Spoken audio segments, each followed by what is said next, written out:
দীপা সূর্যকে অনুষ্ঠান থেকে সরিয়ে এনে তাকে সকল কিছু মনে করানোর চেষ্টা করলে তখনই সূর্যের সকল স্মৃতি মনে পড়ে যায়।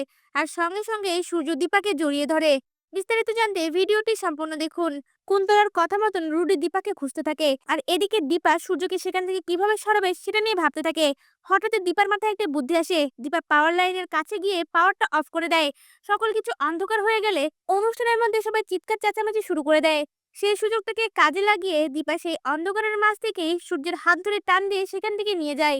আর এদিকে জয়ও দীপার কথা মতন সেই পাওয়ার লাইনটা অন করে দেয়। এতে করে কারেন্ট চলে এলে সকলেই সূর্যকে খুঁজতে থাকে। সূর্যকে দেখতে না পেয়ে রুডি চিন্তায় পড়ে যায়। রুডি কুন্তলাকে বলে ওঠে, মম এটা কি হলো? দীপাকে তাহলে ডক্টর সেনগুপ্তকে নিয়ে গেল? এই কথাগুলো ভেবে তারা চিন্তা করতে থাকে। এদিকে দীপা সূর্যকে সেখান থেকে কিডন্যাপ করে তার বাড়িতে নিয়ে যায়। আর সেখানে সূর্য বারবার দীপাকে প্রশ্ন করতে লাগলে দীপা সূর্যের কাছে গিয়ে তার মুখে হাত দিয়ে বলে ওঠে, ডাক্তারবাবু আপনি আমাকে চিনতে পারছেন না? তখন এই সূর্যের মনে সকল স্মৃতিগুলো আস্তে আস্তে ভেসে ওঠে। আর সেখানে সূর্য দীপার সঙ্গে তার বিয়ে হওয়ার সকল স্মৃতিগুলো মনে করতে পারে।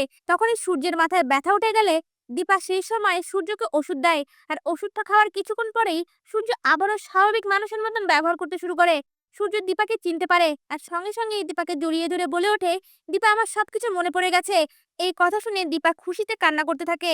এরপর দেখা যায় দীপা সূর্যকে বলে ওঠে, ডাক্তারবাবু এই ভুলে যাওয়াটা আপনার রোগ নয়, আপনাকে ওষুধ খাইয়ে সকল কিছু ভুলিয়ে রাখা হচ্ছে যাতে আপনি আমার থেকে দূরে থাকেন।